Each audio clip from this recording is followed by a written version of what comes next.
Today, my husband Dennis joins us when we talk about when it's time to find a financial advisor and what to look for when you do. Stick around.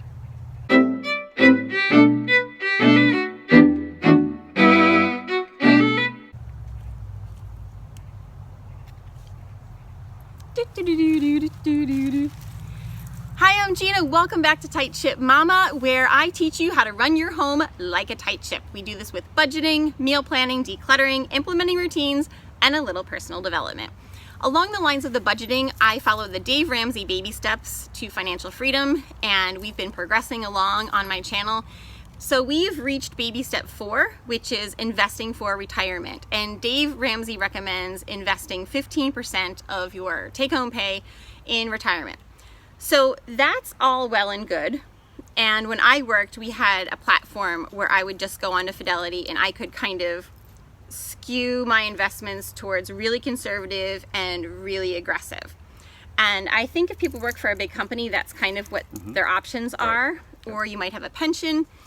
But what about when people just feel like they're not getting enough advice? Like I had nobody telling me where to put that pendulum, you know? So how do you know it's time to get financial help, professional financial help? I think you're right. There's a sneaking feeling sometimes that you're hitting up against the limitations of your knowledge or your experience and realizing that the consequences of making a wrong decision are pretty high, whether it's how to save for education or what's the best use of every dollar coming into your household. Should it be in savings, paying down a mortgage, or investing for retirement? And for most people, there are good rules that apply to the accumulation years. And Dave Ramsey does a great job of that. Like, how do you hit those baby steps? But then when it comes time to using your money, that's where the problems come in, because everyone's unique. The things that apply to your neighbor are going to be very different from you.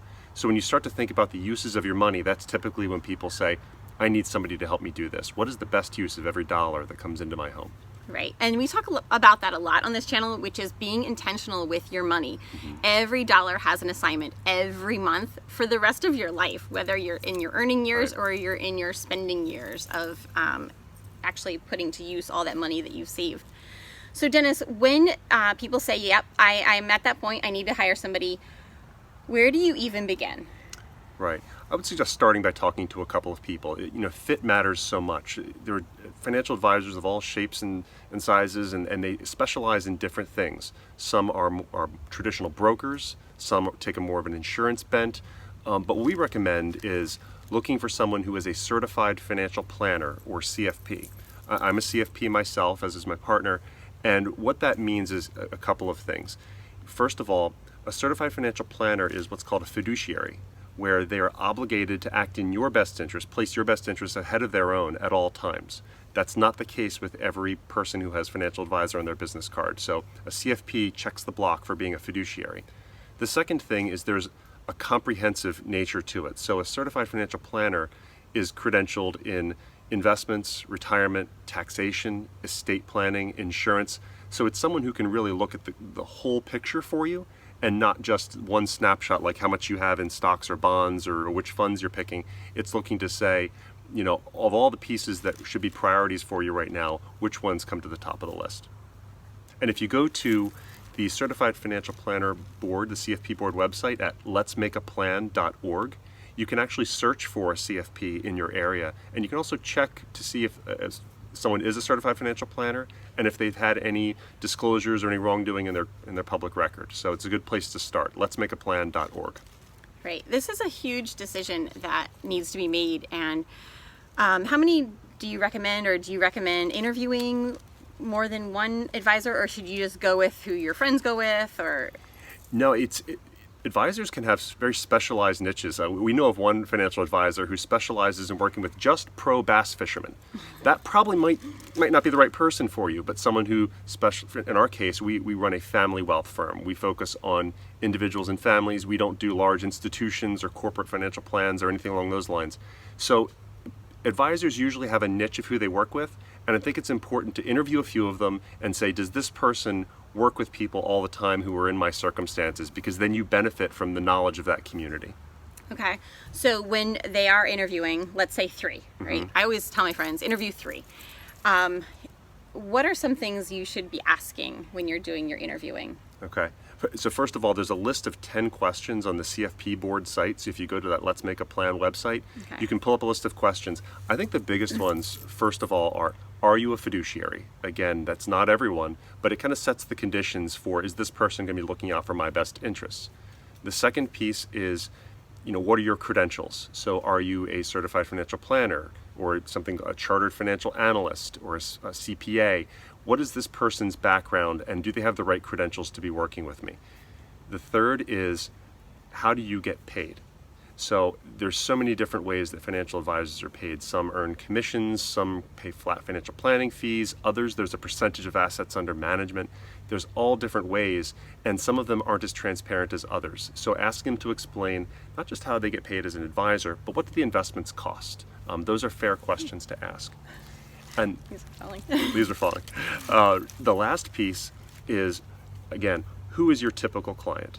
Do they have, every day, are they helping people make decisions similar to the types of decisions that you're going to make?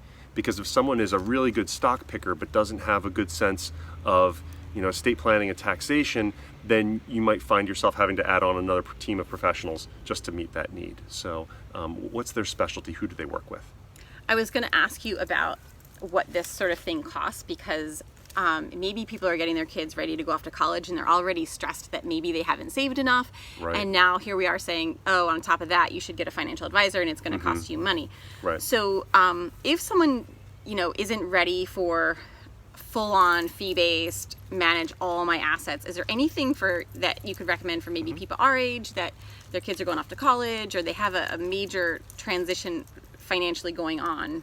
Right.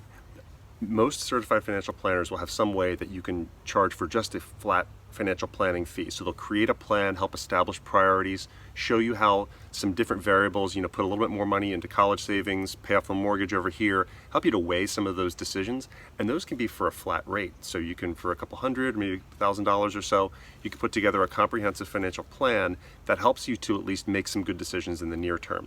As those decisions become more consequential, as your assets grow, as your net worth grows, then it might be a plan for a fee-based manager.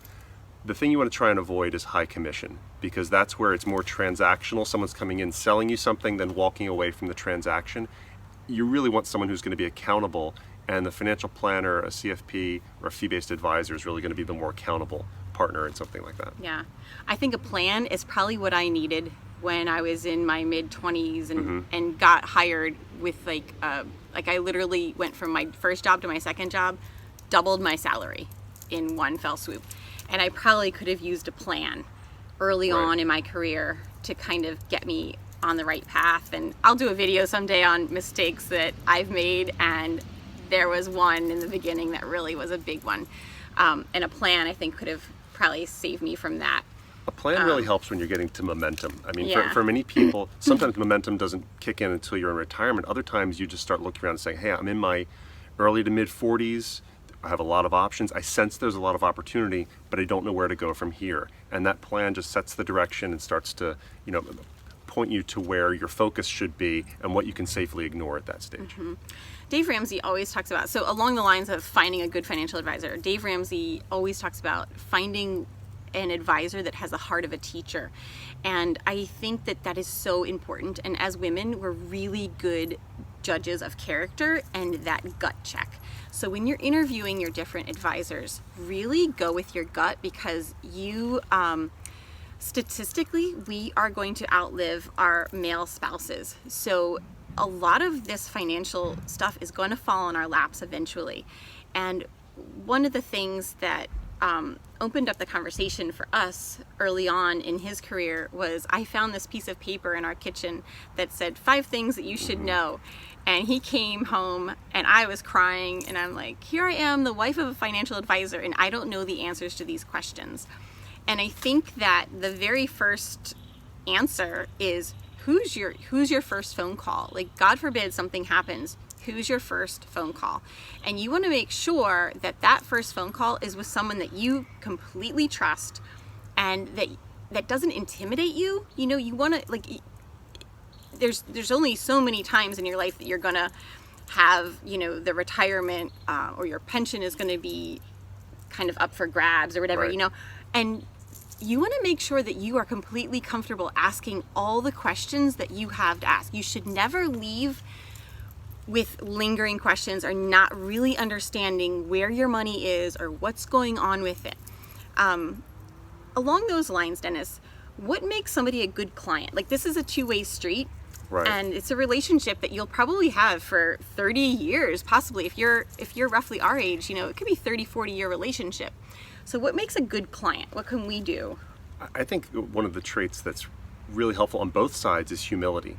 I think sometimes come to approach a financial advisor relationship with the wrong expectations of me or someone on my side of the table. They expect me to know everything, to be an expert. But the truth is, I don't know what's going to happen tomorrow. Nobody does. And that's often the case, is you get sold on some sense of certainty. But you have to be humble about what you know for sure, and the things you can control, the things you can't. And I think a good client relationship, good client advisor relationship is grounded in asking good questions. That I would ask good questions of anyone sitting across the table of me so that I understand them better, and they feel comfortable asking questions of me. I think your comment on having the heart of a teacher is so important, because there's two main reasons why people don't seek out advice for the most part. They don't know what questions to ask, and they're afraid of not knowing. And second is they're afraid of being sold something. The industry doesn't have a great reputation. They're afraid they're going to get a hard sell and pitched something, and it makes them reluctant to dive into that. Mm-hmm. But if you can find an advisor who has humility to say, listen, we're going to prepare for the unknowable with what we have today, and then also be empowered to kind of flatten out your own learning curve, get a little bit smarter, know what questions to ask. That's a really healthy relationship. Mm-hmm.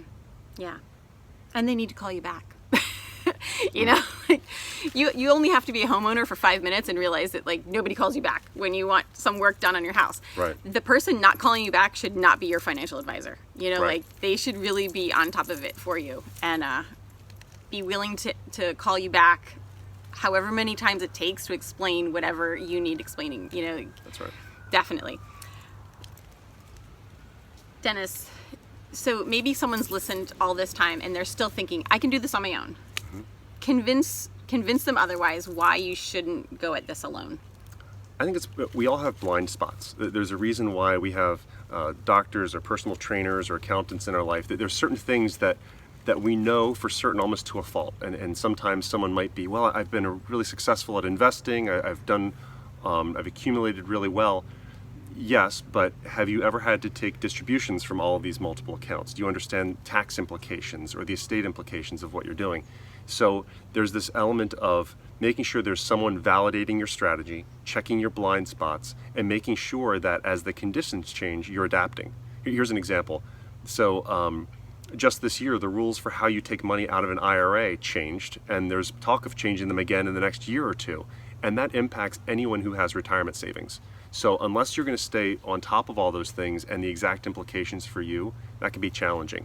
The other temptation with the DIY, and this comes back to things like pension elections, or if suddenly you're left to make decisions on your own for the first time, is that if you and your neighbor both worked for the same company for 40 years, you could have completely different strategies when it comes to retirement because your circumstances are completely different. So, you end up, somebody who's an objective third party, like an advisor, can identify those blind spots. The other thing is that I think if you do work with someone who's typically working with families and helping them make decisions about money, you benefit from them doing this hundreds of times. You've done it once. And, we've seen the circumstances, we've helped people work through the decisions, can see where some of the pitfalls might be, and talk you through it. So you benefit from that community of knowledge that the right advisor brings to the table.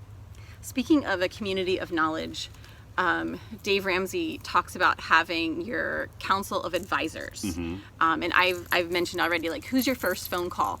So your advisor isn't everything to you. Your advisor will know your money situation. They'll know your family situation. They're going to know like you said, you can have two neighbors for the exact same company, but maybe one has one child and one has 5 children, or maybe one has student loan debt and one doesn't. Don't talk to your friends about what they're doing and just take their advice, without questioning your own situation. You have to, everyone is unique, and I think that's why you really need to seek your own counsel. But who else should be in that council of advisors? Who's your team? I think the top three are a financial planner, an accountant, and an estate attorney. Now, the estate attorney, this is the one that is overlooked most often because it's hard to recognize when you need to update your will and your estate documents. But that's part of a financial planner's job, is to say, hey, listen, the estate laws just changed, or you're at a place now in your financial life where the implications of you passing are different. So the estate attorney is an important one. An accountant can help you to make decisions on how to manage retirement income and how to make sure that you're staying within certain boundaries for taxable income. That's really important.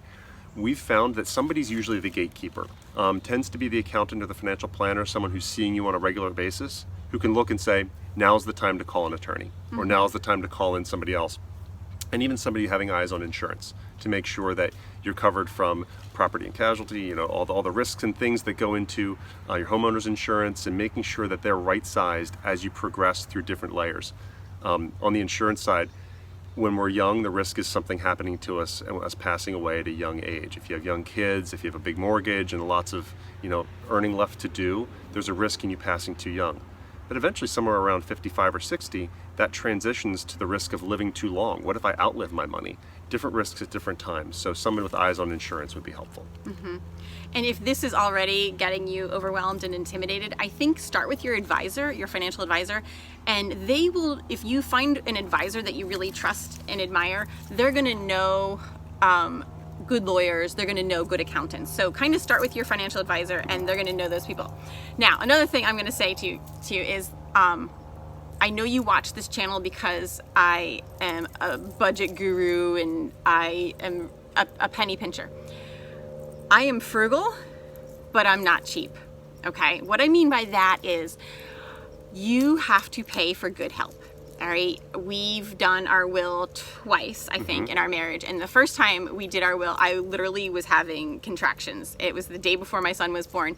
But we wanted to make sure we had our will done, and we had it done really well. When I'm on Facebook, I'm on these mommy groups, I see so many times, like, who's the cheapest lawyer? Where can I get the cheapest will? And it's like, who's going to take care of your kids and who's going to make those final life decisions is not a time to be pinching pennies. Right.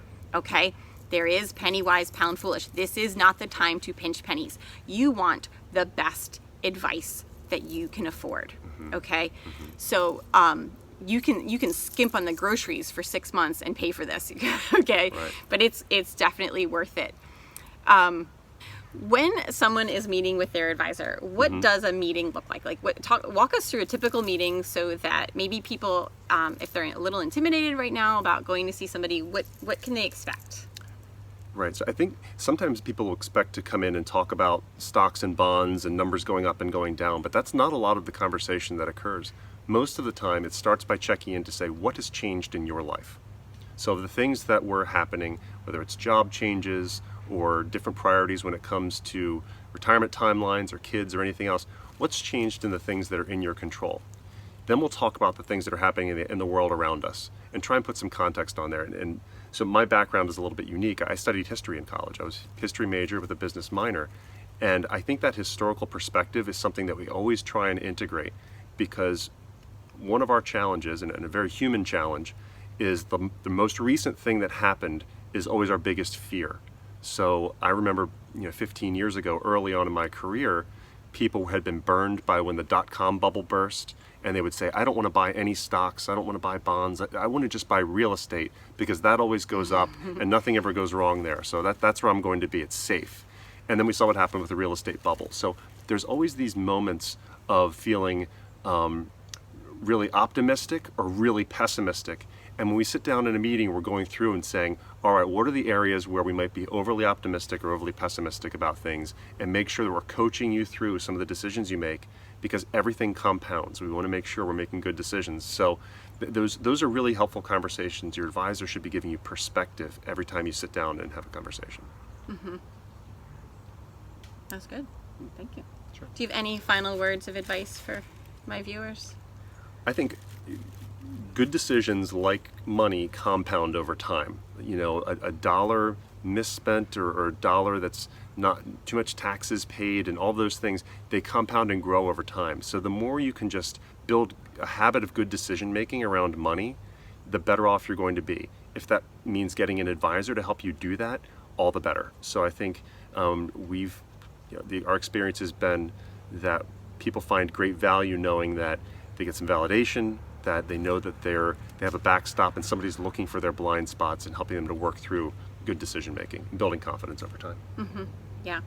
On the grand scheme of things, Dave Ramsey says that people over the long term fare better when they have an advisor versus doing it on their own. Do you agree with that?